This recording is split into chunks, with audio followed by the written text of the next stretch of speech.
Bom dia para todos e para todas que já estão aqui conosco. Vamos dar início à essa nossa quinta edição do Diálogos é com S, que desta vez traz o tema Mães Atípicas, falando aí sobre a maternidade atípica, com convidadas muito especiais e muito queridas. Mas antes de passar para essa frente de diálogo, vou me apresentar para vocês. Eu sou a Irina Talbot, eu tenho 31 anos de idade, tenho cabelo castanho escuro, olhos pretos. Atualmente eu estou vestindo uma camiseta azul com a frase "Lute como uma garota". Estou usando batom rosa e também óculos de grau. E, além de me apresentar aqui, me autodescrevendo, também gosto de dizer que, né, tenho aí os 31 anos de idade, me restam agora 4 anos de vida, e não é que eu espere morrer aos 35 ou que esteja com alguma doença, mas que essa é a expectativa de vida de uma pessoa trans no Brasil, que é de 35 anos de idade. E eu trago esse dado porque sempre é muito relevante nós pensarmos que as pessoas vão além de números. As pessoas, elas têm sonhos, elas têm vontades, desejos, metas, conquistas, e nós precisamos olhar com esse olhar sempre humanizado para cada pessoa com quem a gente se encontra e se depara. Eu estou aqui hoje fazendo essa abertura, representando a S Consultoria, e aí apresentar também a S para vocês. A S, ela tem o objetivo de colocar o S e somar. Ela vem da letra S, da sonoridade da letra S, que é uma letra tão pequenininha, mas que ao final das palavras tem esse poder de tornar plural, de acrescentar, de somar.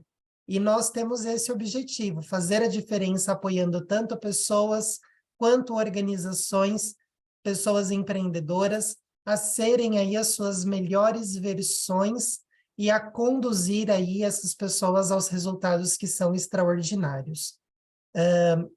Além do diálogos que nós temos realizado desde o ano passado, e cada edição do Diálogos aborda um tema diferente, com convidados especiais e especialistas no assunto que são diferentes e trazem aí a sua visão e a sua contribuição sobre o tema. Nós temos também o Seleção Inclusiva, uma turma aberta do Seleção Inclusiva, que será um treinamento voltado aí para promover a inclusão que as equipes merecem nas empresas, nas organizações, buscar aí a transformação das equipes, especialmente aquelas que atuam no processo de seleção, recrutamento e seleção, processo para torná-lo inclusivo de fato, criando aí um ambiente de respeito, um ambiente acolhedor para todas as pessoas dentro da organização. Da mesma forma como fazemos todos os nossos eventos, o treinamento de seleção inclusiva será acessível para todas as pessoas, independente do nível de experiência, do histórico. Afinal, nós acreditamos na S que a inclusão e a diversidade, elas são componentes essenciais de uma organização que é bem-sucedida, e nós estamos empenhados e empenhadas a auxiliar a todas as pessoas a atingir esses objetivos. Então, as inscrições para o treinamento de seleção inclusiva, que será presencial em São Paulo, um treinamento de um dia inteiro, ele já tem, obviamente, o local, a data, que será no dia 19 de maio. As inscrições, elas estão abertas através do site da S, e a Carol vai me apoiar e colocar os links aqui no chat para vocês. Além do treinamento de seleção inclusiva, também vou aproveitar para divulgar nossa próxima edição do Diálogos, que já tem também data marcada, que será no dia 2 de junho, uma sexta-feira, como sempre, das 9 às 10h30 da manhã. E o tema da sexta edição do Diálogo será Através das Gerações. Nessa sexta edição, nós traremos aí pessoas 60 a mais para falar sobre essa perspectiva, esse olhar, e também falar sobre como nós estamos num período histórico onde várias gerações estão atuando nas mesmas empresas, no mesmo local, no mesmo mercado de trabalho, além de trazer dados também sobre algo que é muito relevante, que é o envelhecimento da população brasileira, que é algo que já vem acontecendo e a perspectiva é de que o Brasil se torne um país idoso muito em breve. Então, traremos aí uma série de dados e um diálogo que será também muito agradável. Inscrições já estão abertas através do nosso site. Inscreva-se, participe. Como sempre, nosso Diálogos é um debate, um diálogo bem construtivo, bem inclusivo, e ao final teremos espaço para que vocês possam perguntar, interagir, mas durante todo o evento, sintam-se à vontade para mandar perguntas ou comentários pelo chat e utilizar esse recurso que nós estaremos de olho e faremos a moderação caso necessário. Agora sim, eu passo a palavra para a dona Gisele, fundadora da S Consultoria, para que ela possa iniciar de fato esse evento com nossas convidadas maravilhosas. E um beijo para todas e todos vocês. Obrigada, Irina. Bom, eu vou ser hoje convidada e mediadora. Então, hoje eu estou num papel super especial, porque normalmente eu sou só mediadora. Então, hoje eu também vou falar, porque eu também sou uma mãe atípica. Eu vou começar fazendo a minha autodescrição. Então, eu sou uma mulher branca, eu tenho os cabelos castanhos curtos, de um lado ele é raspado, eu estou com uma blusa branca com um colar com umas pedrinhas. No meu fundo tenho vários livros e também umas plantinhas. E eu estou usando um batom vermelho que é para poder dar um destaque, já que eu estou tão basiquinha no dia de hoje. Eu vou convidar cada uma dessas minhas convidadas maravilhosas, que são pessoas super queridas, para a gente conversar sobre essa questão da maternidade atípica. E a gente vai começar se apresentando. Bom, eu sou a fundadora da S Consultoria. Além disso, eu sou a mãe do Pedro e da Alice. O Pedro é uma criança com autismo. Então, eu me tornei mãe atípica ao momento que eu tive o diagnóstico do Pedro. O Pedro é uma criança com autismo de suporte 1. O que muitas pessoas confundem com suporte nenhum, o que é muito diferente. Então, hoje, meus desafios é conseguir trabalhar com o Pedro e fazer com que ele consiga ter repertório para lidar com as questões do mundo, que ainda não está tão preparado assim para lidar com quem ele é. Mas eu não estou aqui sozinha e eu não pretendo falar sobre a minha maternidade como único lugar. Até porque a gente vive nossas maternidades de forma muito diferente. E eu também tenho uma outra maternidade, porque eu também sou uma mãe típica de uma menininha incrível, super aventureira, que é a Alice. A Alice tem 7 anos, ela passa metade do tempo dela de ponta cabeça, que ela vive andando por aí, dando estrelinha, e ela não para um segundo, e é uma menina incrível. Eu acho que o meu grande desafio, sendo mãe atípica e típica, é conseguir dar a atenção que ambos merecem e que precisam, em medidas justas, equânimes, na medida que todos eles precisam. E esse aí é o meu grande desafio. Bom, estou aqui para poder receber essas mulheres incríveis que aceitaram estar aqui. Além dessas mães atípicas, com certeza temos N outras mães atípicas com desafios diferentes das nossas, mas a gente vai trazer um pouco desse nosso olhar dentro dessa perspectiva e a gente sabe que a gente não vai conseguir abranger todas as perspectivas possíveis. Esse já é um ponto que eu acho que é importante a gente deixar aqui para a gente. E aí, para começar, eu vou convidar a Dani Martins a se apresentar e falar um pouco sobre quem são os filhos dela. Então, Dani, por favor, se apresente e traga também quem são os seus filhos. Não entendi. Quando a gente fala dos filhos, até o peito se enche, né? A gente fala com todo orgulho. Mas eu sou a Dani, tenho 36 anos, Eu sou morena, estou com meu cabelo de lado, estou usando uma blusa verde-limão, mas aqui eu acho que está meio amarelado. O fundo está branco, né? E estou usando um par de brincos de pérolas. E eu sou mãe, então, de 3 lindas crianças. A Luísa, que ela tem 6 anos, é uma cópia minha, questionadora de tudo, pergunta tudo e precisa saber o porquê de cada coisa. O Felipe, já é uma cópia do pai, totalmente tímido, mais acolhido, porém também com bastante energia. E a Júlia, que me tornou uma mãe atípica. Ela é uma criança de 1 ano e 10 meses, uma criança com síndrome de Down. Então, como agir, a gente tem tanto a missão de mãe típica e atípica, de incluir a Júlia, né, numa sociedade e ensinar também aos outros irmãos a como se relacionar, a incluir, né, fazer tanta a inclusão da Júlia e incluir também os demais filhos. Então, é uma missão grande aí, e dentro da própria casa, né?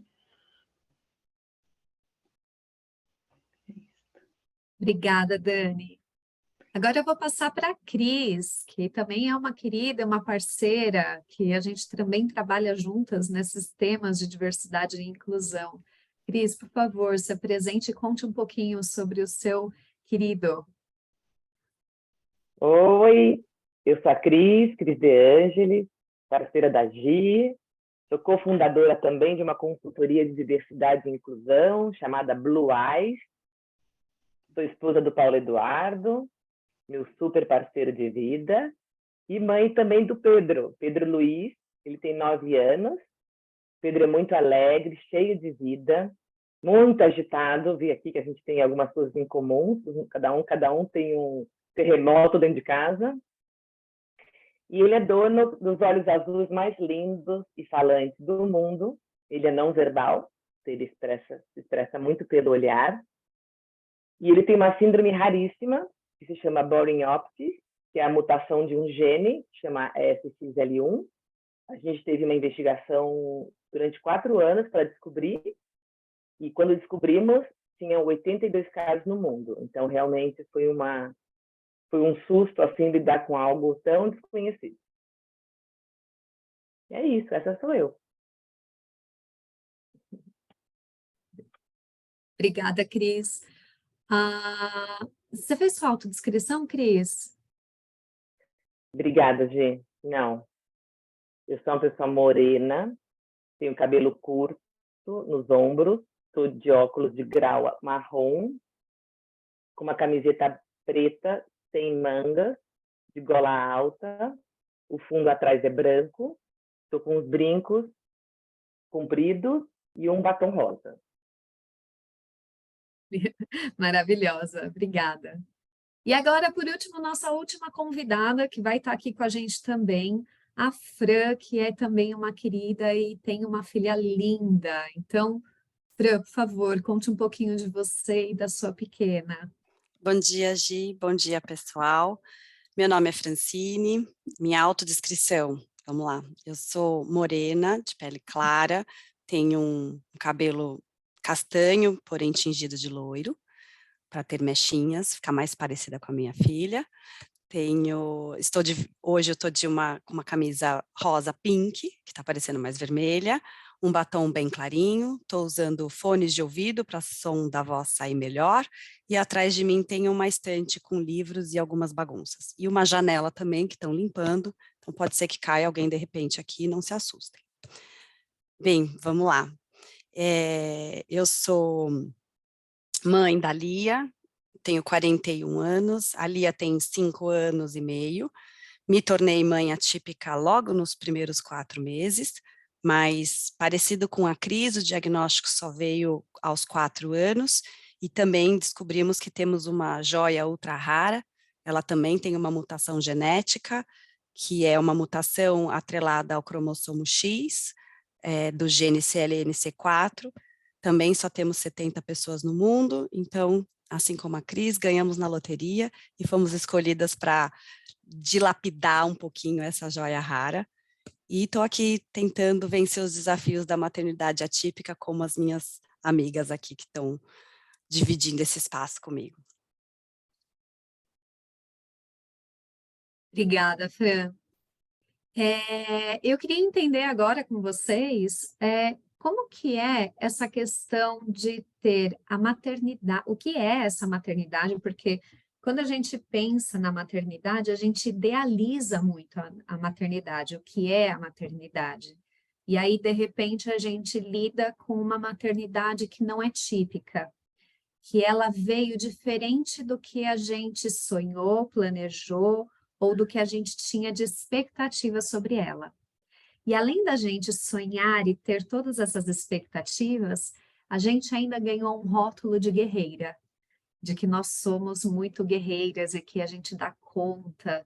Então eu queria ouvir de cada uma de vocês como que vocês lidaram com essa questão da expectativa da maternidade e o que que é esse rótulo que a gente ganhou da sociedade de ser uma mãe atípica e ter colocado a gente num lugar de guerreira. E aí eu queria começar ouvindo a Cris.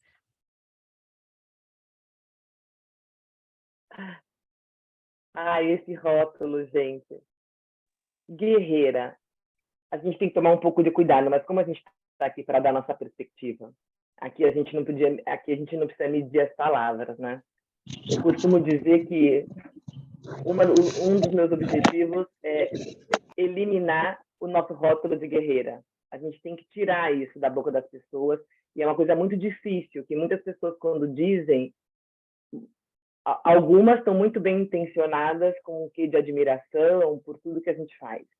Só que, em resumo, qual que é a armadilha da guerreira?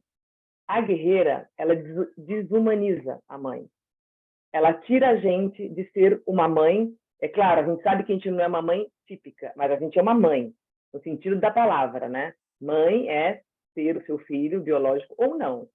Então, na hora que você vira guerreira, você não é mais uma mãe. Você é um super-herói, uma super-heroína. Você não é um ser humano. E, nesse momento, você não só fica tão distante do que é a realidade, e isso só te sobrecarrega muito mais, porque aí as pessoas, ao te colocar naquele patamar, dizem assim, bom, ela tem esse desafio enorme, ela é admirável, eu não tenho muito o que fazer, porque eu nem sei como ajudar. Então, número 1, distancia e te deixa lá. Eu já ouvi de amigas que eu amo, no meu aniversário, dizer assim, força eu não vou desejar para você, que força é o que você mais tem. Pessoas muito próximas, por isso que eu digo, não é maldade, é realmente admiração, às vezes é não saber lidar. Então, nessas horas eu falo, o que eu mais preciso é de força. Por favor, né? Então, eu acho que essa armadilha nos coloca nesse lugar de desumanização que inconscientemente também tira tanto as pessoas como as instituições, escolas, tudo que a gente pode imaginar, da sua responsabilidade de atuar sobre o tema. Né? Então, assim, todo mundo é responsável pela inclusão. A sociedade, as escolas. Então, quando... Sabe aquela frase, eu não atendo o que eu não entendo? Quando você se coloca num lugar, isso é tão complexo que eu não entendo, você simplesmente diz para você mesmo, eu não tenho nenhum papel nisso. Então, é uma mensagem um pouco dura, mas na minha visão, é verdadeira. E eu tento, com as pessoas muito próximas a mim, traduzir isso dizendo, a gente precisa de ajuda, de muita ajuda, né? E por outro lado, quem convive muito com pessoas de baixa renda e pessoas com mais dificuldade financeira, esse rótulo acaba salvando elas. Elas gostam muito de ser chamadas de guerreira. Eu tenho uma amiga num grupo de crianças com deficiências, né, de mães, né, de crianças com deficiências, que disse que tentou explicar e foi quase surrada num grupo. E aí a gente tem que entender porque tudo que salva elas, nossa, eu passo por tudo isso, é tudo tão difícil, é tudo sem resposta, mas pelo menos eu sou uma guerreira, sou uma super-heroína, então faz tudo valer a pena. É uma armadilha para ela também. Ela tem um valor inenarrável naquela função, mas não porque ela é uma guerreira, porque isso, de novo, vai deixá-la mais sozinha, né? Então, eu costumo, para quebrar, assim, um pouco gelo, quando as pessoas falam, não, porque as mães de crianças especiais são mães especiais, aí a primeira coisa eu já falo, então os outros filhos não são especiais, só os nossos. Os outros não são especiais. Imagina vocês, né? a Dan, que tem 3, eu tenho uma amigona chamada Camila, que tem gêmeos, um tem deficiência, o outro não tem. Imagina um ouvir a vida inteira que é especial e o outro não. E a outra frase que é ilustre é que nossos filhos com deficiências são enviados por Deus. Eu escutei isso já 2 vezes. E aí eu me pergunto quem que envia os outros, então. Então, eu acho que tudo isso que eu falo, como um tom de provocação, é para realmente trazer que guerreira não é um rótulo que nos ajuda nessa jornada, nessa nossa missão, transformar o mundo num lugar mais justo, mais inclusivo. A gente faz porque a gente acredita, porque a gente acha que nossos filhos são um presente, sim, que nos fazem evoluir, nos fazem aprender, mas não somos guerreiras, somos mães. E eu gostaria de ser tratada e conhecida como mãe.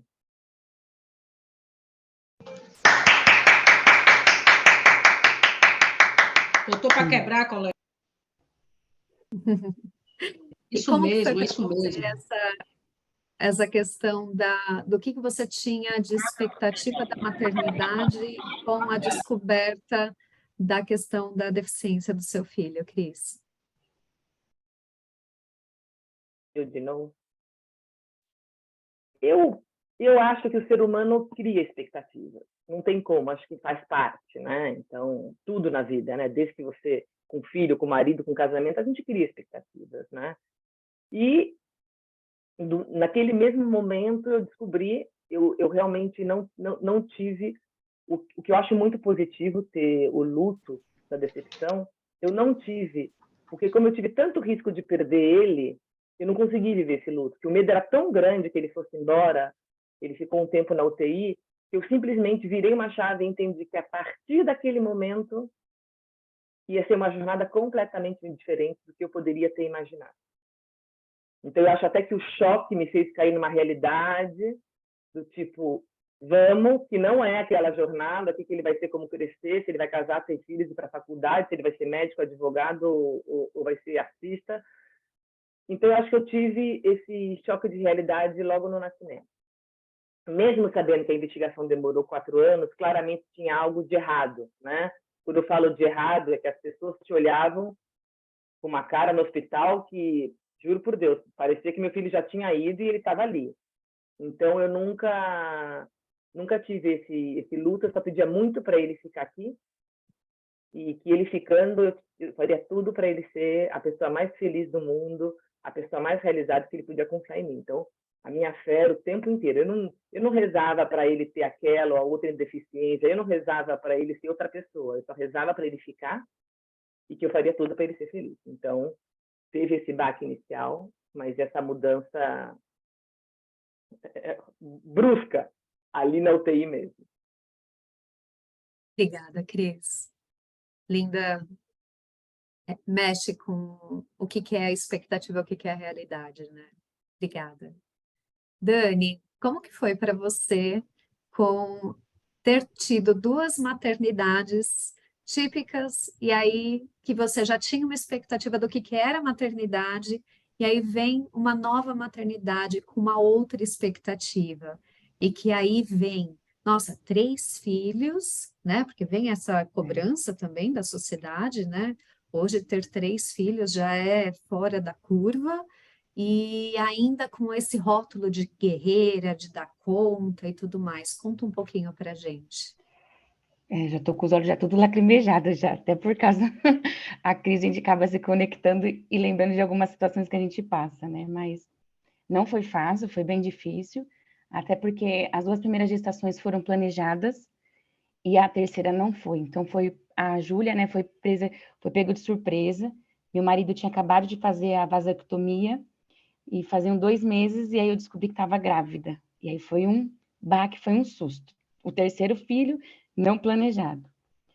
E aí, durante a gestação, né, teve uma alteração num dos exames morfológicos, e quando a gente foi investigar e fazer o exame, foi diagnosticado com síndrome de Down. E foi bem difícil. Eu acho que, enquanto o exame não saía, foram 45 dias úteis, que eu lembro, de torturas, porque você fala... Por que comigo? O que aconteceu? Como vai ser? Eu vou ter capacidade? Não vou. Vou ter recursos? Não vou. O que ela precisa, será que eu vou ter para dar para ela? E são inúmeras perguntas que passam na nossa mente e que a gente não tem respostas e não tem controle, porém é nosso. Está aqui dentro, estava aqui dentro e é nosso. Mas eu tive total apoio assim da família e me ajudaram a passar, né, por essa situação. E a questão da guerreira, eu acredito que eu aprendi somente na minha terceira gestação, porque nas duas, por mais que seja típico ou atípico, nas duas primeiras eu tentei ser a guerreira, de fazer tudo e tentar dar conta de tudo. E na terceira, a Júlia me ensinou que não preciso dar conta de tudo, eu nunca vou dar conta de tudo, e que eu realmente preciso de ajuda. Quando a pessoa fala, você é guerreira, e às vezes eu penso, mal sabe ela como eu estou por dentro, os caquinhos estão todos remoídos.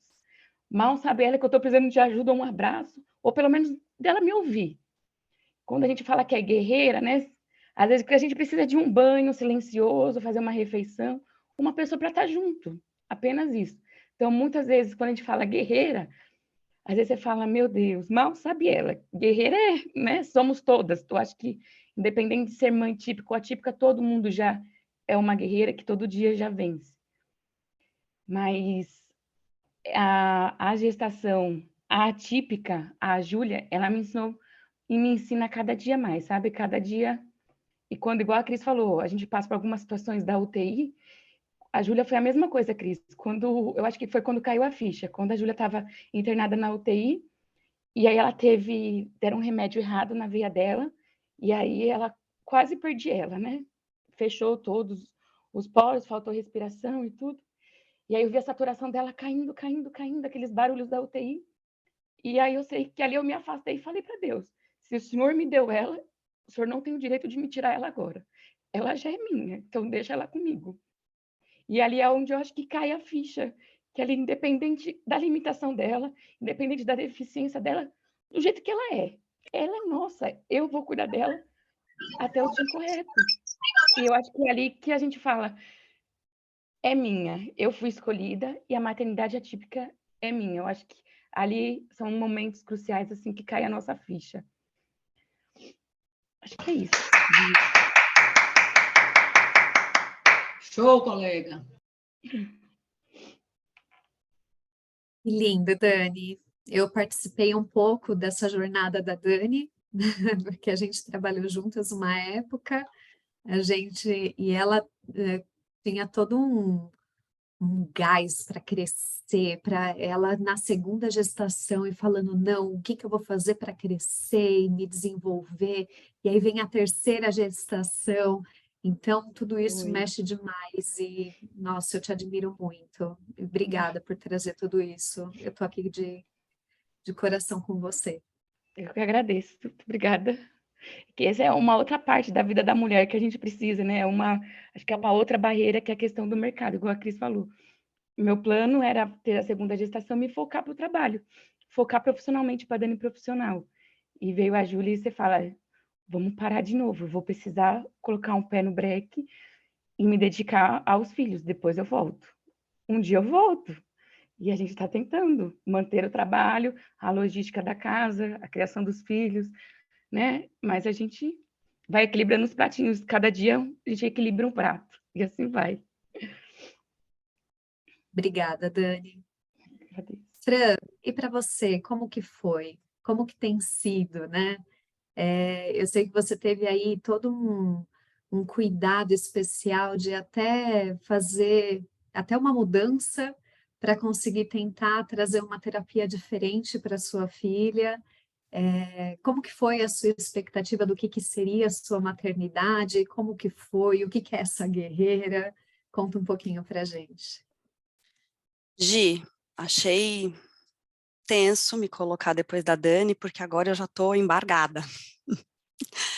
Mas eu vou tentar ficar firme aqui. Eu acho que, para mim, e diferente um pouco da crise, eu tive, sim, um processo de luto muito complicado. Para mim, maternidade atípica significa processo de aceitação. Para mim foi muito difícil, porque eu fiquei muito tempo parada no por que comigo, por que eu, ao tamanho desse mundo, e achando na linha, né, dos queridos elogios de guerreira que tinham me superestimado, né, que eu não estava preparada para isso, né. Então eu parei bastante tempo nesse pensamento, porque afinal de contas, mãe atípica é aqueles que todos admiram, mas ninguém quer ser, né, nem eu queria ser. E entender isso, superar isso, aceitar isso, eu acho que foi para mim o mais desafiador, né, porque aceitar que os filhos são dissociados dos nossos sonhos, das nossas expectativas, que eles têm uma agenda própria, uma característica própria, eu acho que é parte de toda a maternidade. Mas elas vêm cada um no momento. E na maternidade atípica ela vem assim na cara, né, de imediato. Muito rápido e muito na necessidade de aceitar logo, porque cada minuto é importante para o desenvolvimento dela, né? Então, é meio que não dá tempo de sofrer, porque se você ficar sofrendo, o tempo é precioso. Então, é uma mistura de dor com missão dada e missão cumprida, né? Um pouco na linha do que a Dani falou, ela é minha, ela precisa de mim e eu não posso desapontá-la. Eu nunca vou me esquecer uma vez que eu estava com a minha mãe, desesperada, chorando, e ela virou para mim e falou assim, tá, o que você quer fazer? Quer dar ela para mim? Quer trocar? Eu falei, não, claro que não. Ela falou, então tá bom, então vamos em frente. Porque se você não quer trocar, se você não quer outra, a única alternativa que a gente tem é seguir em frente. Então, eu acho que, para mim, o mais difícil foi aceitar sem sofrer, né, ou pelo menos diminuir o sofrimento, porque eu acho que a gente viu aqui com a Dani, eu acho que a gente vive numa grande montanha-russa. Tem momentos que a gente está firme e forte, lutando e focada, né, como você falou, eu passei uma temporada nos Estados Unidos, em terapia com a minha filha, e eu achei que eu devia estar feliz e contente, porque eu tenho um privilégio de poder pagar isso para ela e tirar esse tempo para ela, e eu devia ser muito grata, mas eu estava muito triste, porque eu queria estar indo para a Disney, eu não queria estar indo para um tratamento. Então, assim, essa contradição eterna nossa, né, de, por um lado, ser grata, por um lado, saber que a gente tem força, né, que a gente tem mesmo, a gente não queria ter, mas a gente tem que ter, e não se sentir culpada por não estar querendo viver nada daquilo, né. Então, acho que esse, para mim, é o maior desafio da maternidade atípica, e aí, na linha do que a Dani falou também, tentar conciliar isso com o resto, né, eu não tenho que conciliar isso com outro filho, porque decidi que não queria mais, mas, ao mesmo tempo, eu tenho uma profissão que me demanda muito, e eu tive que encaixar isso no meio, estou conseguindo na medida do que eu posso, porque eu também tomei a decisão que é isso que eu tenho para dar, porque a minha filha é a minha prioridade, mas é difícil, né, a gente conciliar as terapias com as reuniões, os médicos com o chefe, as dores do diagnóstico com a lista de trabalho que a gente tem para entregar, e porque mulher ainda sofre muito com a questão da síndrome da impostora, de que a gente não pode demonstrar fragilidade, de que a gente tem que ser forte. Então, eu acho que esse é um desafio que vai ficar com a gente durante muito tempo ainda, né?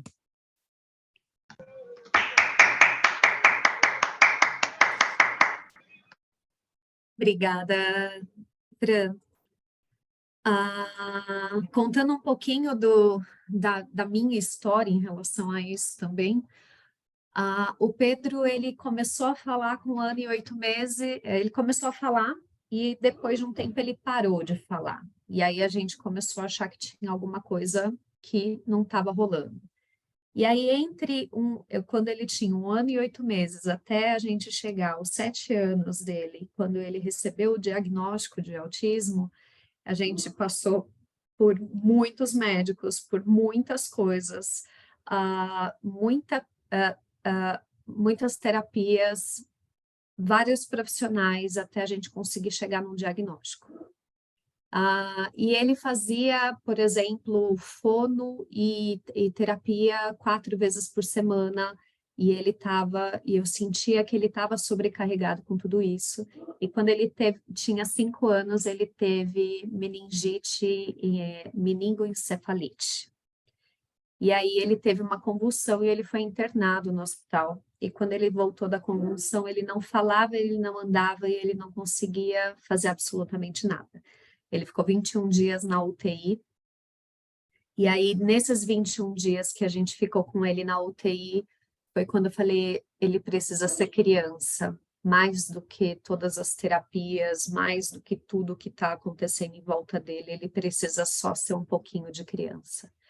E aí foi quando eu dispensei todo mundo e falei, chega, tá na hora dele pelo menos curtir um pouquinho a vida dele, sendo quem ele é, do jeito que ele é, e depois a gente volta a pensar de novo em tudo isso. Ele viveu um ano incrível, foi um ano que para ele foi super gostoso, foi um ano que ele se dedicou ao máximo, ele conseguiu mais profundo os vínculos de amizade dele.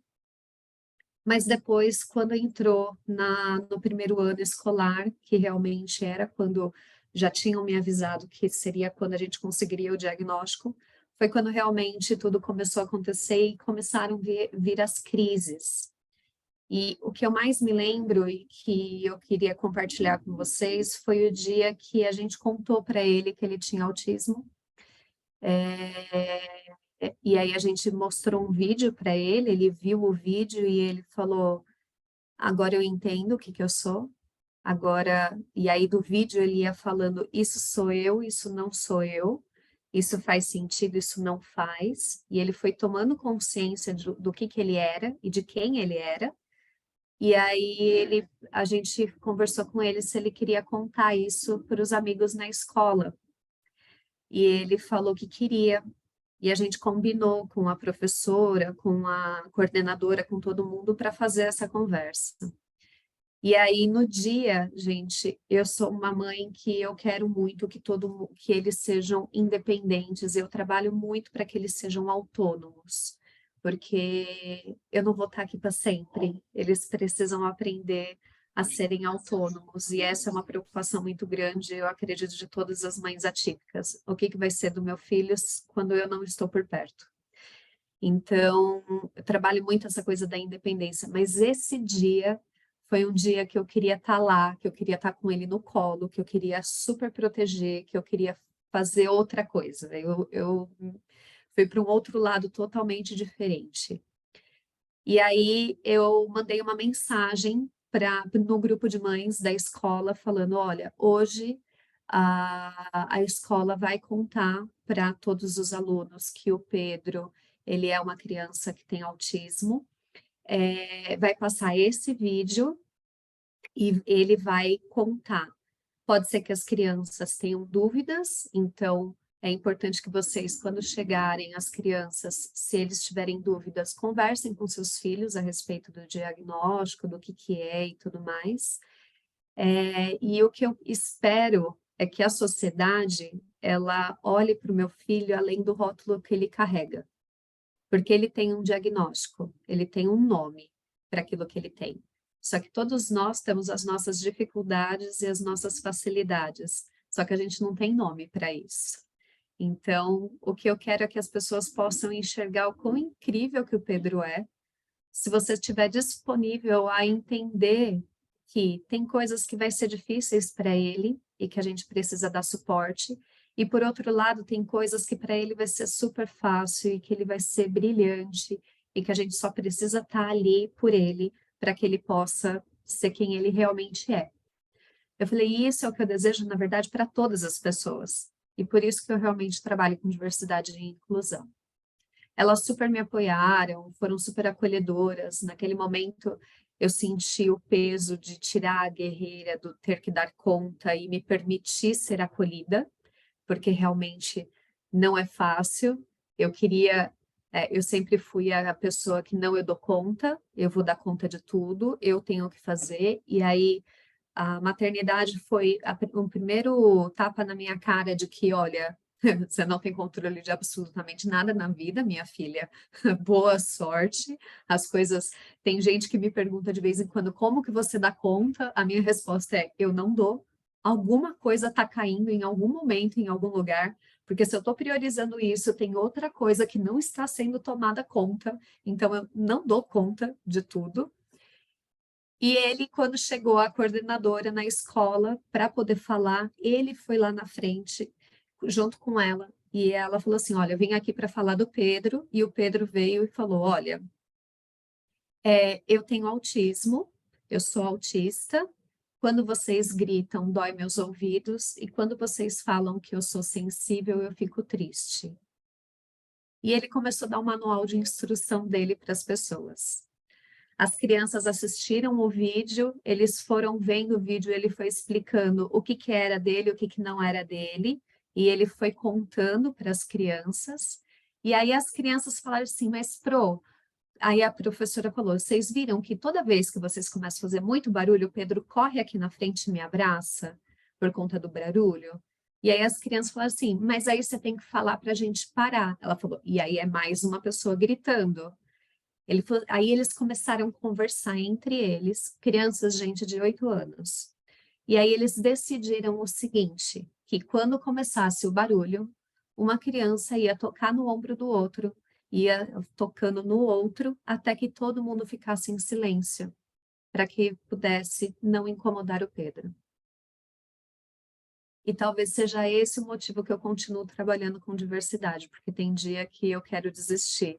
Mas quando eu olho que as crianças têm a capacidade de conseguir fazer, achar soluções para acolher o amigo, isso muda completamente de figura. Não tem sido fácil, lógico que o que eu esperava da maternidade era algo diferente. Eu não tive em nenhum momento porque comigo, até porque agora, a gente acabou de ter uma notícia, meu marido, com quem eu já estou há 23 anos, ele recebeu o diagnóstico de que ele também é autista. Então, eu ganhei na loteria 2 vezes, né? Eu tenho 2 em casa. E eu tenho mais a minha pequena, que está olhando para mim e falando assim, e aí, a gente não faz parte desse clube, mamãe, o que a gente faz? Então, a gente está tentando reorganizar a nossa vida de como que a gente dá conta de tudo isso, né? De como que a gente lida. Quando o André, meu marido, contou para o meu filho que ele é autista, o Pedro deu pulos de alegria. Ele falou, eu não estou sozinho, tem outro comigo, e é meu pai. Então, agora a gente tem tido outros tipos de discussões dentro de casa. Tem vários momentos que eu me sinto extremamente cansada, e é o que um pouco que a Dani falou. As pessoas olham para mim e acham que eu sou forte, que eu dou conta, que está tudo bem, porque eu estou sempre sorrindo, porque eu estou sempre dando conta das coisas. Mas tem dia que eu estou extremamente cansada, que eu só preciso de um colo, eu só preciso fazer nada. Eu falo que tem dia que eu quero entrar na caixa do nada, eu quero só existir, eu não quero fazer outra coisa além de existir. Eu quero ficar ali parada um pouco, só existindo.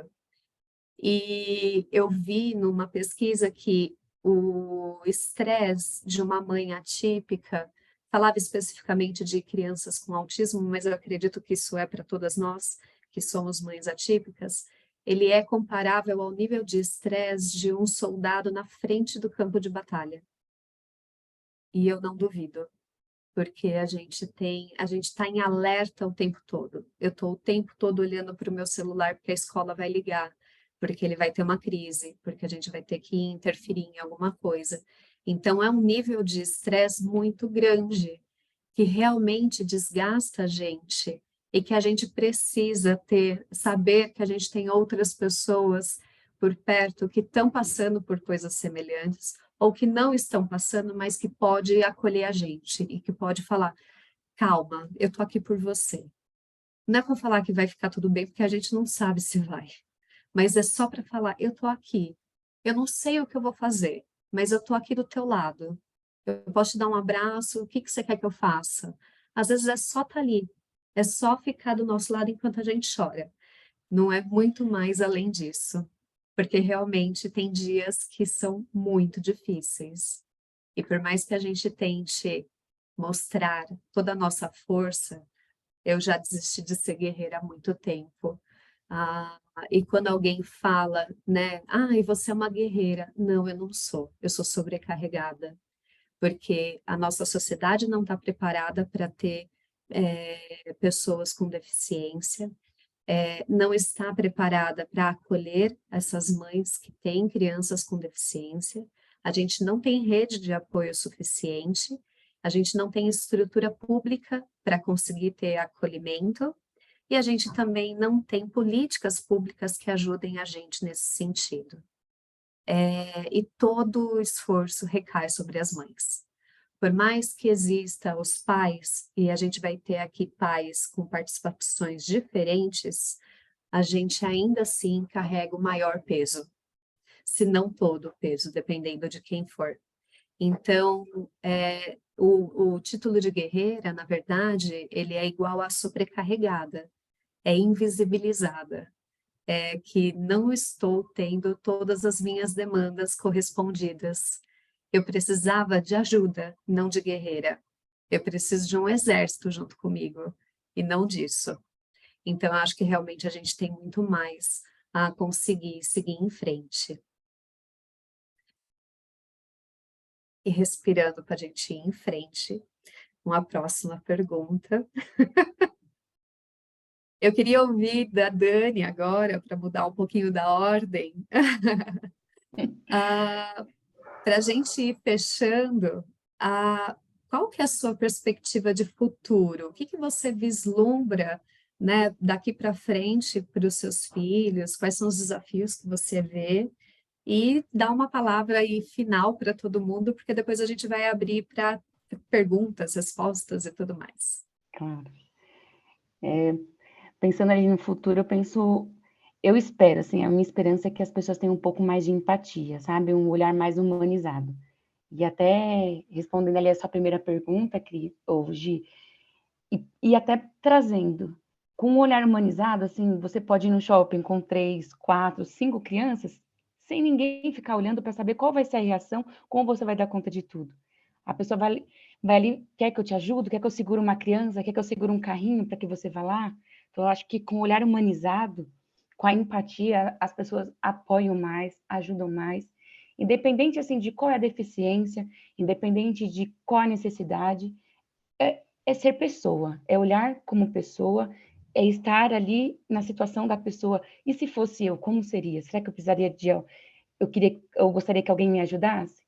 Sabe, quando você está num consultório médico, naquela correria de 3 crianças, faz a ficha, vai lá tranquila, ou me dá os documentos que eu vou lá e faço a ficha enquanto eu cuido das outras crianças. Eu acho que tudo flui, sabe? A gente acaba vivendo uma sociedade menos julgativa, sabe? E mais acolhedora. É a esperança para que esses dias cheguem. Obrigada, Dani. Nilza, eu estou vendo que você está com a mão levantada, a gente só vai terminar essa rodada e eu vou te passar a palavra, tá? Fran, e você? Quais são os desafios que você vê aí para o futuro, suas perspectivas e o que você gostaria de deixar de palavra final aqui? Eu acho que uma vez eu ouvi da Lau Patron, não sei se vocês conhecem, que ela fala que maternar é um ato político. E eu acho que é um pouco isso, porque no fundo... Está um pouco baixo o seu som, não sei se é o microfone. Microfone, eu tirei para beber água, esqueci. A Lau Patron diz que maternar é um ato político. E né? Porque no fundo a gente tá fabricando e educando o ser humano, que significa que a gente está jogando a nossa semente para a sociedade do futuro. Eu acho que a gente está lentamente melhorando para seguir uma sociedade menos excludente, não mais inclusiva. Acho que a gente está se tornando talvez menos excludente, a gente ainda tem muito que caminhar. Mas eu acho que se a gente entende que maternar é um ato político e que nosso poder, ele transcende, né, a minha função, a minha responsabilidade, ela transcende a Lia, para mim, né, ela transcende, eu não quero que a Lia estude num colégio regular, porque quero que ela tenha contatos com neurotípicos, eu quero que ela estude eu quero que ela tenha contato com neurotípicos, mas eu quero que os neurotípicos tenham contato com a Lia também.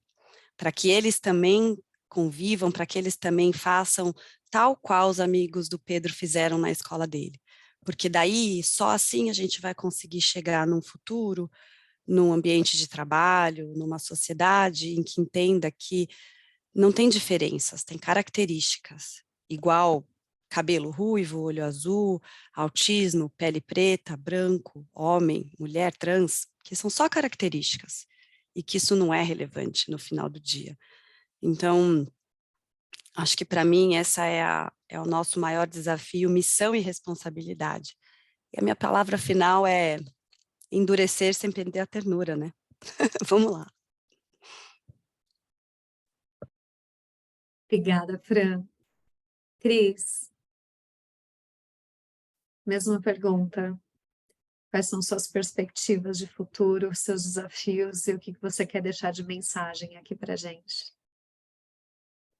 Eu acho que, em perspectivas de futuro, acho que a gente está muito... Nossas expectativas são muito parecidas, né? Por isso que eu sempre falo, uma das perspectivas é que essa conversa cada vez mais chegue em pessoas que gerem interesse de pessoas que não tenham um filho com deficiência, né? Porque não é a gente falando para a gente mesmo que a gente vai conseguir mudar o mundo, né? Então, essas pessoas têm que... Uma de vocês falaram isso, vir ao encontro, ter interesse no assunto, né? Se importar, né? Então, uma das coisas que eu prezo muito é que as pessoas se importem mais, né? Que tem a ver com a empatia, tem a ver com, enfim, com querer ajudar, com humanizar. Mas, em termos de futuro, eu como agi, eu mudei toda a minha carreira, sempre fui executiva, e eu todo hoje meus esforços, meus olhares, minha determinação está na jornada de como transformar um mundo mais inclusivo, né? Por isso a consultoria de diversidade, eu sou voluntária, trabalho pro bono nesse assunto 50 horas por mês, porque eu realmente coloco toda a minha energia, né, naquilo. Eu tenho uma amiga que eu admiro muito, que se chama Aline, que ela fala, oração é orar mais ação. Então você precisa fazer alguma coisa, não dá para ficar só rezando e esperar acontecer. E aí, quando eu falo de perspectiva de futuro, eu espero que tenha um movimento genuíno, não só das pessoas, como das instituições, das empresas, que a gente tenha esse olhar de desobstruir as barreiras que existem, né? E quando a gente vê muitas iniciativas, a acessibilidade, a rampa, é super importante, até porque é lei. Mas, para mim, a barreira mais importante é atitudinal, né? É você entender, como a Fran falou, eu demorei uns 5 anos, tá, para entender isso, que o Pedro agrega muito mais para o ambiente do que os outros para ele. Porque os outros estão acostumados com os outros. Esse padrão, até brinco, falo com ele, padrão não tem graça. Quem traz o diferente, quem tira da zona de conforto, o meu filho não fala. Então, ou o outro acha uma forma de se comunicar com ele, ou, óbvio, o Pedro não vai ser incluído, e o outro vai continuar no mundo básico dele. Então, na hora que essa barreira é retirada, né, e eu acho que é um pouco do significado do que a ONU entende de deficiência, né? O meu filho tem impedimento, ele não fala. A barreira existe. Se eu levo um iPad na escola e ensino ele a se comunicar pelo iPad, eu já tenho a solução.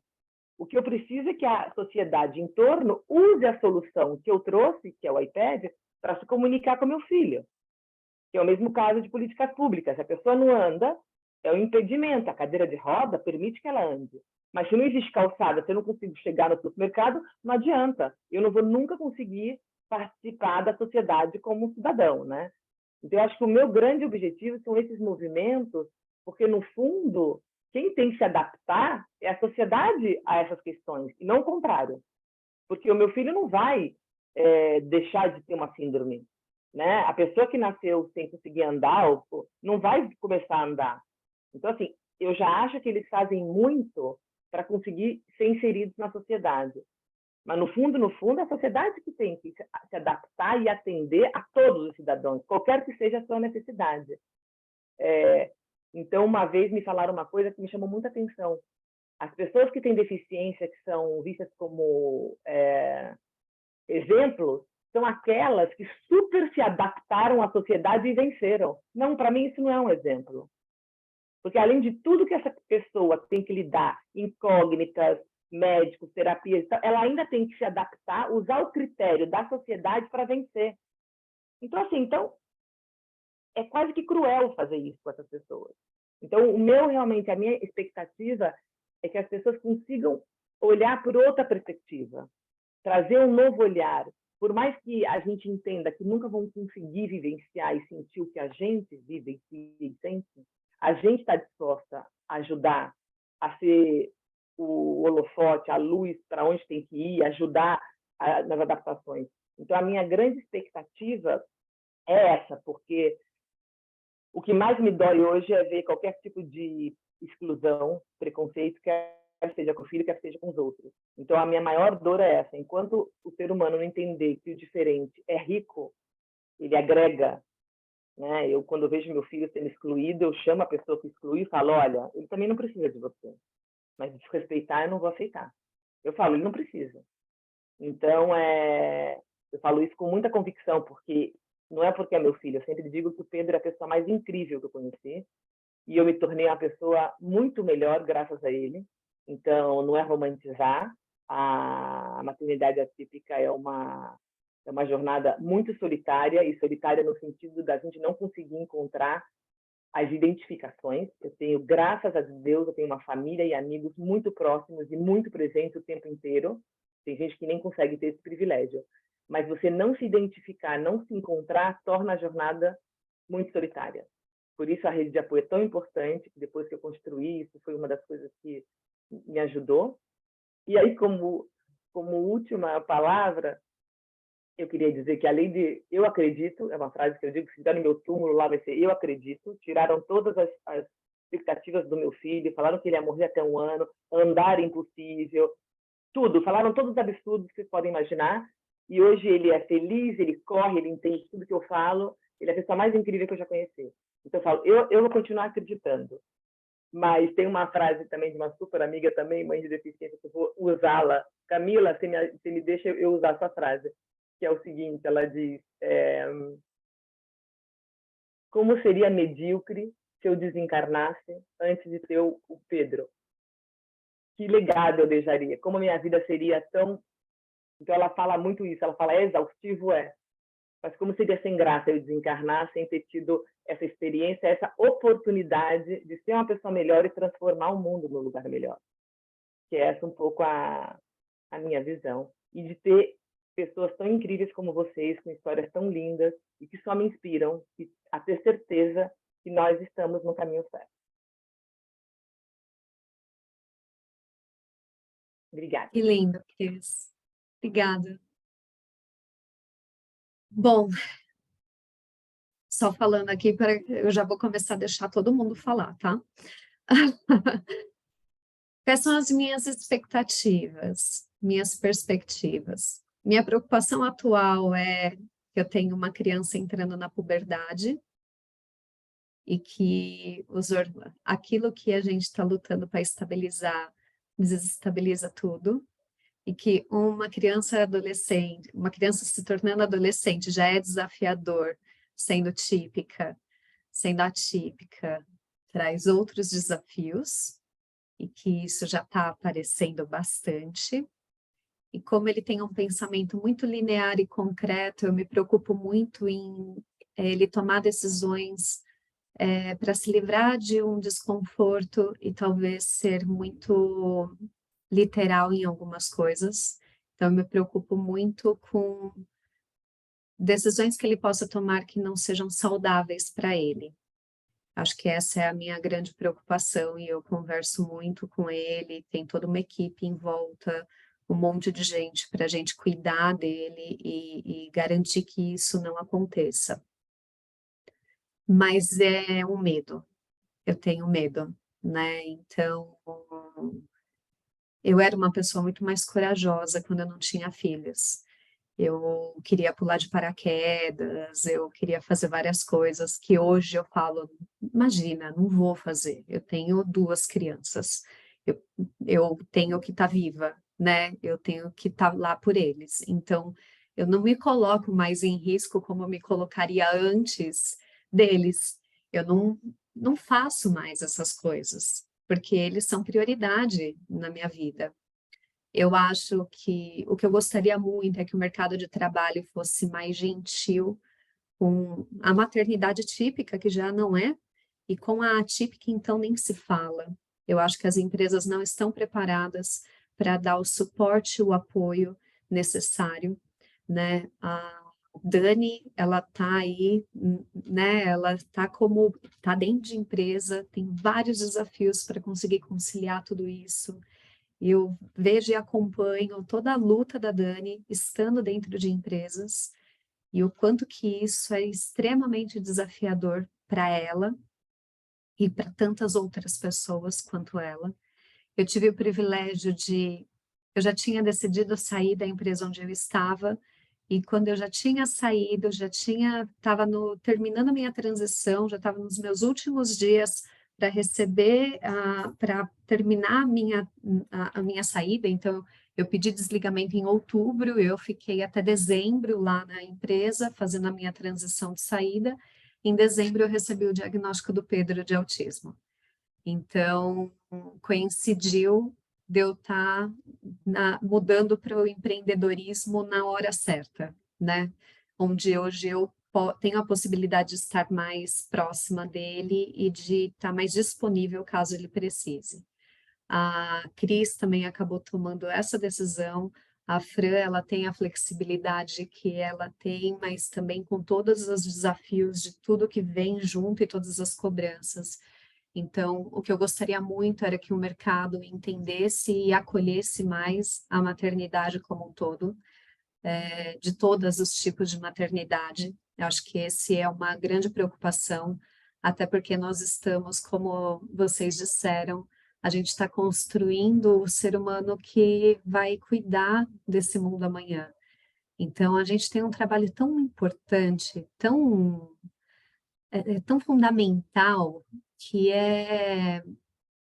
chega a ser ridículo o que acontece no nosso mundo atual, das pessoas não olharem e não cuidarem de quem cuida, né? Para nós estarmos aqui hoje conversando e tendo essa conversa que a gente está tendo, alguém parou a sua vida por um período para nos tornar viáveis.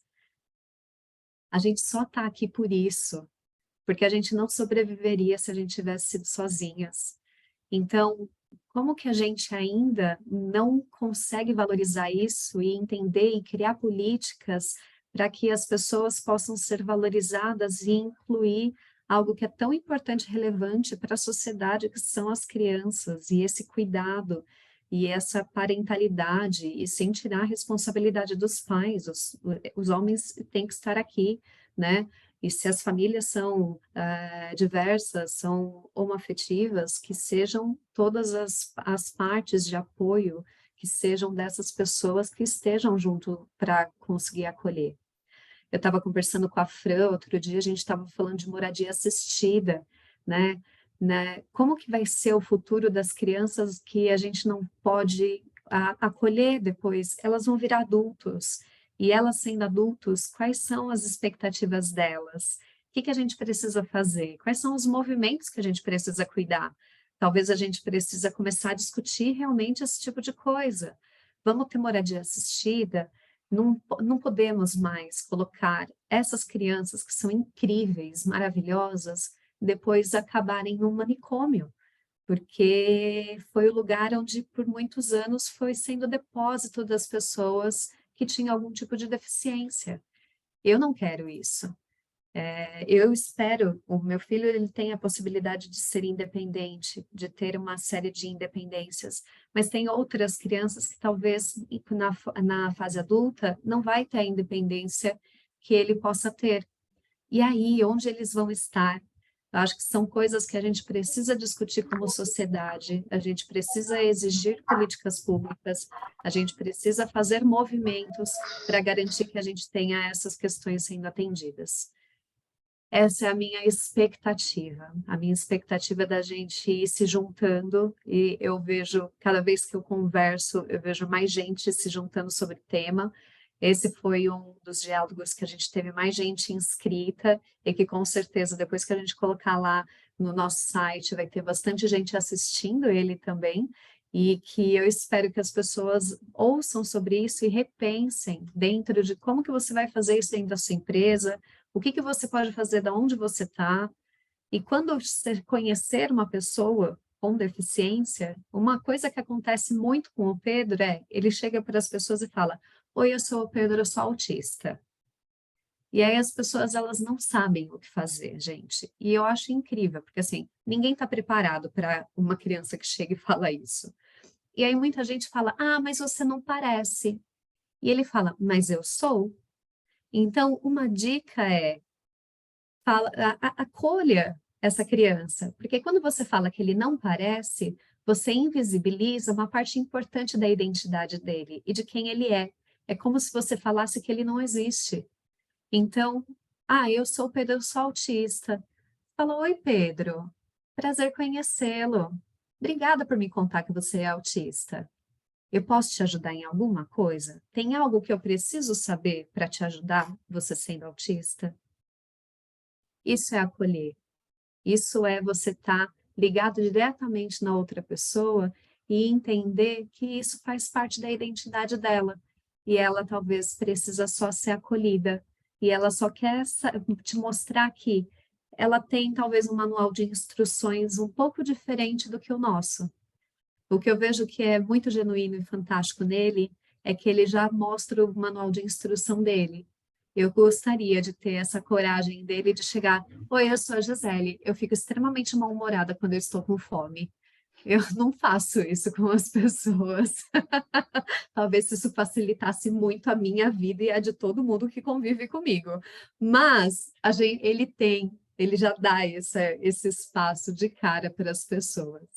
Então, o que eu espero é que a gente possa ver as pessoas além do rótulo, se conectar com elas e ter essa compaixão e essa empatia de se conectar com aquele ser humano incrível que está ali na tua frente.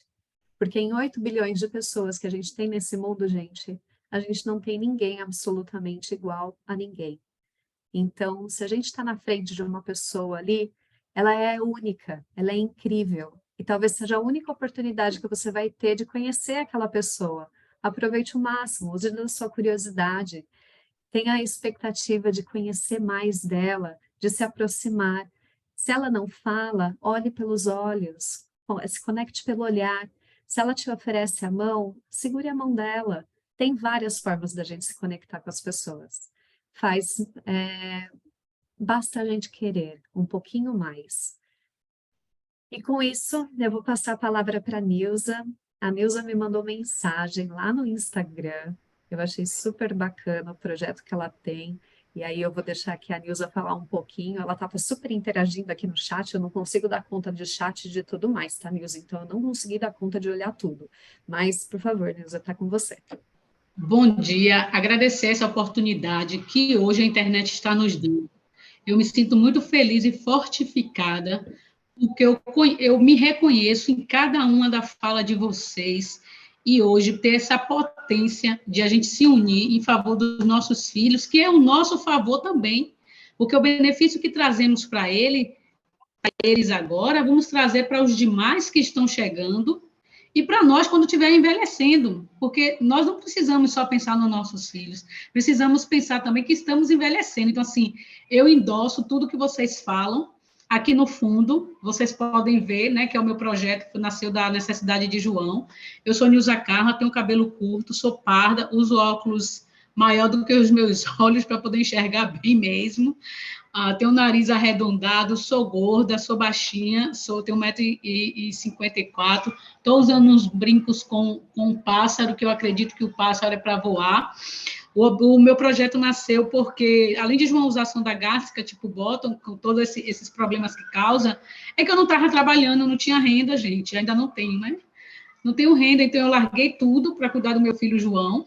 Eu disse sim, e assim, quando vocês falaram de como receber os seus filhos, eu lembro de quando eu recebi João, eu disse assim, tá, ele é deficiente, não tem problema não. Quando eu fiz aniversário no ano passado, o pessoal me deu um bocado de presente que eu não queria, tive que jogar fora. Só que aqui eu não posso jogar fora, eu tenho que cuidar dele. É diferente, não tem nada não. Então as pessoas se surpreendiam com o que eu falava. Eu mesmo me dava minha autoestima. Então, por mais que as pessoas dissessem, mas ele é deficiente, viu? Sim, não tem problema. Outro dia eu comprei um sapato que não deu no meu pé, eu tive que ir lá trocar, mas eu não posso trocar ele por ninguém. Eu quero ele, acabou. Então, assim, foi algo que me conectou bastante. Hoje eu, graças a Deus, tenho 45 anos, tenho saúde, sabedoria, porque João me tirou da vida do mundo, porque é o mundo e a sociedade que faz com que a gente se perca, muitas vezes, até no nosso objetivo. O pessoal chama a gente de guerreira, rapidamente eu vou falar sobre isso. Todo mundo, a maioria das pessoas aprende a dirigir, aprende a falar idiomas, aprende a usar o celular, aprende a gostar de pessoas insuportáveis, mas não aprende a respeitar os nossos meninos e não nos respeitam. Sabe o que é isso? São pessoas acomodadas que querem colocar nas nossas costas uma carapuça de que ainda bem que foi ela, não fui eu. Por isso que eu mando meme para aquele lugar que eu escrevi ali, que eu não preciso falar. E aí, isso é uma libertação, gente. Isso me libertou, você sabia? O falar, o dizer, olha, você está errada, você está justificando que fui eu e não foi você. Deus gosta de mim tanto quanto gosta de você. São fatos que acontecem. Uma coisa que eu queria deixar bem claro aqui, gente, a questão do autismo, da paralisia cerebral, de qualquer doença, já existe antes de Cristo. Só que não se tinha visualização dessas pessoas, porque o que acontecia? As pessoas colocavam elas escondidas, em senzalas, em buraco, enterravam vivas.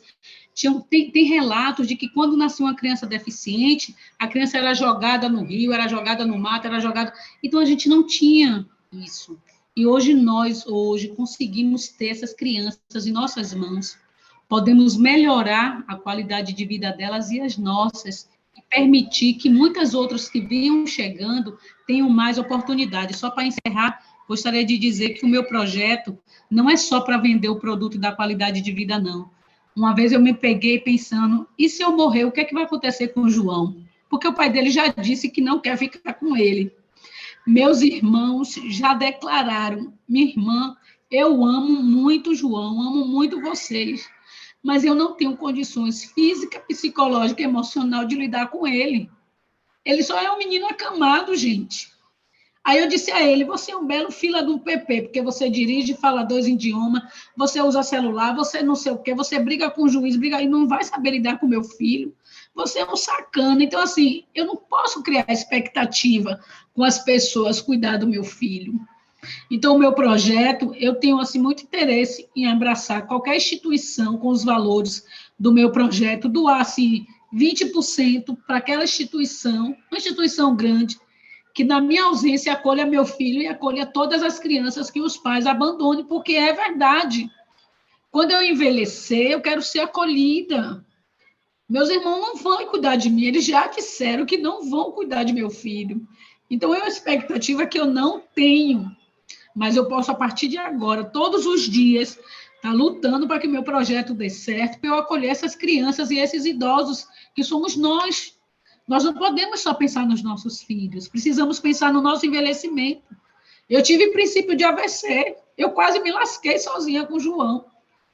E a mãe disse assim, às vezes a gente só quer tomar um banho, às vezes eu só quero tomar um banho, sim, também não tem que hora, João, para tomar um banho. Então, assim, aqui no Ministério Público de Salvador, eu entrei com a ação pedindo ao Ministério Público que chame a Prefeitura e o Estado para ter políticas públicas imediatamente para cuidar de quem cuida, porque eu não consigo fazer um preventivo, uma mamografia, uma ultrassonografia, eu não consigo porra nenhuma para mim, porque não tem quem olhe João e não tem os dias que tem marcado, não tem. E aí a gente tentar ter um centro, e naquele dia que eu for fazer o exame, eu deixo o João lá, vai fazer meus exames tranquilos, e depois eu vou buscar João com profissionais qualificados que alimente ele, dê tudo que ele precisa. Então, a gente não precisa só ficar falando entre a gente tem que botar a mão na massa, o pé no chão e ir para cima deles. Então, agradeço aqui, um grande beijo para vocês, segue a gente lá, para que a gente consiga realmente colocar qualidade de vida para os nossos filhos e para quem vai precisar, e para a gente também, porque eu estou envelhecendo e também vou precisar de qualidade de vida. Um forte abraço para vocês. E estou aqui para o que precisar. Obrigada. Nilza, coloca aqui no chat, por favor, o link do teu Instagram, para a gente poder seguir. E a tua luta é muito... ela desenvolve sondas para fazer alimentação, porque o filho dela não consegue, então ela consegue fazer esses absorventes dérmicos. Então, deixa aqui, ela colocou aqui direto para mim, eu vou pôr para todo mundo aqui no chat. Deixa eu pôr aqui. Daí todo mundo tem acesso e vê como consegue apoiar também esse projeto. Pronto, tá aí para todo mundo. iPhone, eu não sei seu nome, mas você está de mão levantada. iPhone é a Aline, amiga da Cris, que ela falou. Então vamos lá.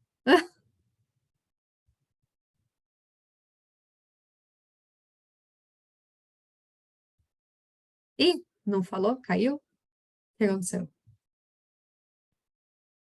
Acho que ela caiu. Acho que Gisele, ela caiu. Oi? não ela tá demore muito. voltando aqui. Não demore muito de fazer novos bate-papos para dar oportunidade a outras pessoas e a gente ampliar essa discussão, mas é uma discussão de não ficar só discutindo, de ir logo lá para o Congresso, para o Senado, para as prefeituras e a gente conseguir isso. Oi, gente. Oi, agora sim, estamos te ouvindo. Ai, desculpa, que entrou uma ligação bem na hora. Eu sou a Aline, eu sou amiga da Cris, e sou mãe atípica, mas eu não gosto de dizer, eu não gosto desse rótulo, eu digo que eu sou mãe do Léo, porque ela é única, é exclusivo.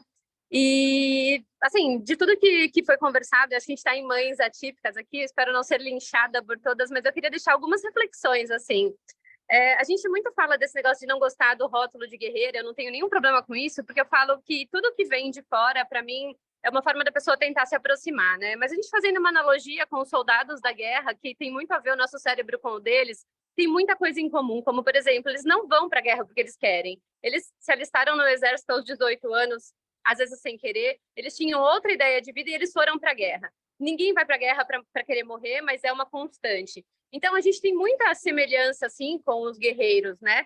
E não que a gente tem que assumir isso como um crachá, mas eu acho que a gente também tem que entender que, de fato, é isso. A gente não escolheu essa vida, mas quando a gente se deparou com ela, a gente aceitou e a gente faz a transformação, né? Então, quanto mais a gente tenta se afastar de algo que pode nos beneficiar, a gente começa a criar a gente mesmo barreiras, né? Pelo que eu vi, eu também sou diferente, porque o meu filho foi diagnosticado com uma síndrome que não tinha nenhuma chance de nascer, e os médicos me optaram por um aborto, porque era para salvar a minha vida. Eu falei, não, a minha vida em função da dele até quando for. Se for aborto, eu vou seguir até a última. Mas a gente foi a segunda família no mundo a fazer uma cirurgia intraútero inédita, e o Léo é a única criança viva dessa cirurgia. Então, assim, eu escolhi essa maternidade, eu sabia que ele ia vir com deficiências, e eu falei, eu quero esse. Quando ele teve 1 mês de vida, ele estava quase morrendo, os médicos perguntaram, o que você quer que faz? Eu falei, salva ele, é esse o filho que eu quero. E toda essa agonia, essa angústia que a gente tem do mundo, do futuro, a gente não pode pensar lá na frente, porque quanto mais a gente pensa, mais a gente se distancia do mundo que a gente quer criar. Quanto mais eu olho para a minha realidade, mais eu construo diferenças. E eu acho que a gente, sendo mães atípicas, transformadoras, a gente está aqui num grupo de mulheres assim, adorei a Nilza, vou compartilhar na minha página aqui o projeto dela, mas quanto mais a gente faz, mais exemplo a gente dá para o mundo. E só tem uma forma da gente transformar o mundo, a gente sendo exemplos. Então, meu filho não tinha nenhuma perspectiva, múltiplas deficiências, todos os profissionais diziam que ele não ia ser nada, que ele não ia ser ninguém, que nenhuma instituição, nem a PAI, nem Laramara, nem a CD, ninguém nem aceitaria o meu filho pela quantidade de deficiências que ele tem. Bom, a gente seguiu fazendo a nossa parte. Hoje a gente desenvolveu um aparelho para pessoas eletrodependentes, já ganhou 5 prêmios mundiais. Então, assim, essa angústia que a gente tem da profissão que a gente vai fazer, do que nossos filhos vão ser, não adianta, sabe? A gente tem que ir construindo dia a dia a nossa rotina e mostrando para o mundo que isso é fácil, isso é simples. E construir rede de apoios, eu tenho feito um movimento no meu Instagram, que é isso, assim, a gente não ganha rede de apoio, a gente não compra rede de apoio, a gente constrói. É uma construção diária de mínimas coisas.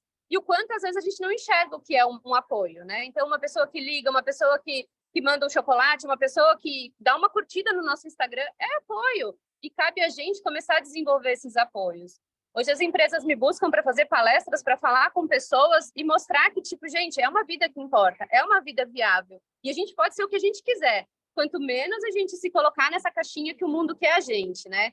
Então, são essas as reflexões que eu queria deixar para todo mundo, assim, sabe? Olhar para fora.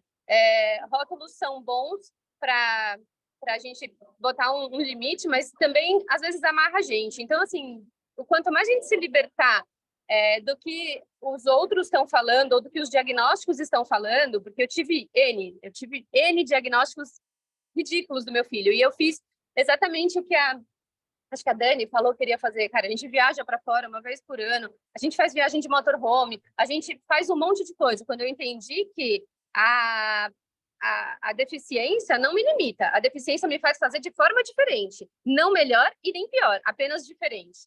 Então, a gente tem que olhar porque a gente tem, para o potencial que a gente tem, o privilégio que eu tenho, eu olho para isso todos os dias e cuido de mim, sabe? Cara, eu fiz isso, a gente fez isso, filho, a gente está fazendo isso. Então, a gente tem sempre que se empoderar, cuidar da gente, porque nós somos, além de mães, nós somos mulheres, somos pessoas, temos outras coisas que são importantes na vida. Então, o autoconhecimento, olhar para a gente, se reconhecer, eu acho que são reflexões aí para a vida, para todo mundo, para a gente não ficar de novo naquela caixinha de, olha, eu sou a coitada. Eu falo, me chamem de qualquer coisa, mas não me coloquem na caixinha da coitada, porque essa é uma coisa que eu não consigo aceitar. Mas é isso, adorei. Parabéns para vocês, eu acho que é isso, o mundo que a gente quer, a gente está construindo, estamos juntas, vou compartilhar, Nilza, o seu projeto, e é isso. Um beijo para todo mundo. Obrigada, Aline. Oi, Gi, eu queria fazer um parêntese rapidinho sobre a Aline. A gente colocou aqui a página dela junto pelo Léo, que vale a pena seguir, que ela tem além de toda a pessoa grandiosa que ela é, mas ela tem uma característica que eu queria trazer para cá, para o grupo, que eu não tenho, a simplicidade de conseguir fazer as coisas. Porque às vezes a gente fala, não, como é que eu vou ajudar aquela pessoa? Agora eu escutei a Nilza, já estou aqui desesperada. Então eu queria contar uma microação de potencial gigantesco que ela fez na página dela. Ela criou uma caixinha e falou assim, mãe de criança com deficiência que precisa ser acolhida. Coloca seu nome aqui.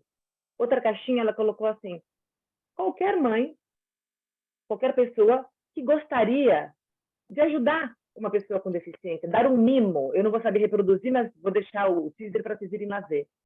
E ela fez essa conexão e, de repente, uma mãe, tipo eu, recebo uma caixa de chocolate de uma pessoa falando espero que adoce, que te dê, enfim, que te dê um dia lindo com seu filho Pedro. Ela sabe meu nome e meu filho. Ela fez isso no Instagram. Gente. Isso é de 1 milhão de coisas que ela faz. Eu falo, gente, olha como é que é simples. E está ajudando, não é só a mim, está ajudando o outro a ter empatia e está ajudando o outro a entender que a atitude dele faz a diferença e que não vai tomar muito tempo dele. Então, é só um pequeno exemplo e ela tem N, assim, e como a gente, ela também tem várias questões de preconceito, de exclusão, e ela pega aquilo e só com positividade, humanidade, dando exemplo, ela devolve só com amor, solução para aquilo que ela foi agredida. Então, eu acho que ela é um ensinamento, sugiro vocês seguirem lá junto pelo Léo, que vocês vão ver a história de vida dela. É isso. Lindo, maravilhosa. Gente, eu queria convidar vocês a abrirem as câmeras para a gente tirar uma foto desse momento. E ainda vou deixar um espaço para quem quiser fazer mais alguma pergunta ou algum comentário também. Então, vamos primeiro tirar a foto e aí depois eu deixo vocês continuarem aqui com a gente. A Irina já levantou a mão porque ela quer falar. Enquanto isso, vocês vão abrindo as câmeras. Pode falar, Irina. Pessoal, só queria relembrar a todos e todas vocês que nos links, eu vou até pedir para a Carol colocar novamente, existe o link da avaliação de reação do evento, né? A pesquisa que é muito importante para a gente saber o que vocês acharam desse evento tão emocionante e tocante. Enfim, vocês darem suas opiniões, que é muito importante para nós.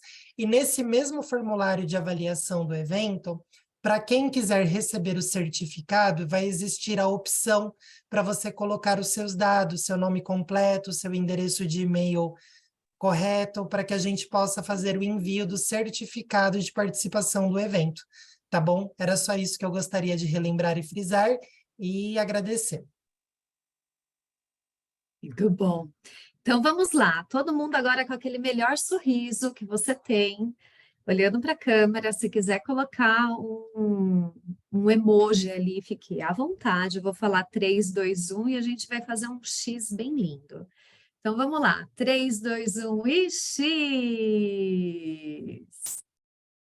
Muito bom! Alguém quer fazer mais alguma pergunta ou algum comentário, gente?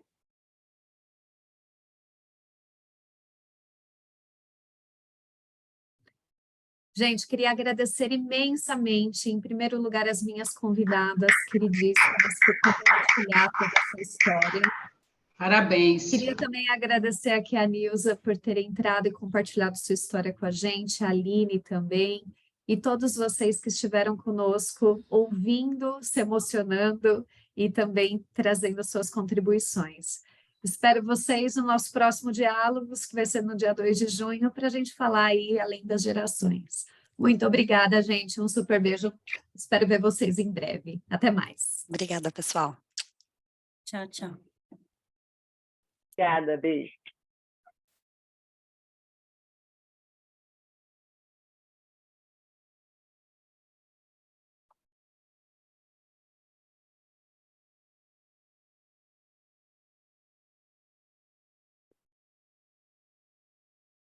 Pausa a gravação, Irina.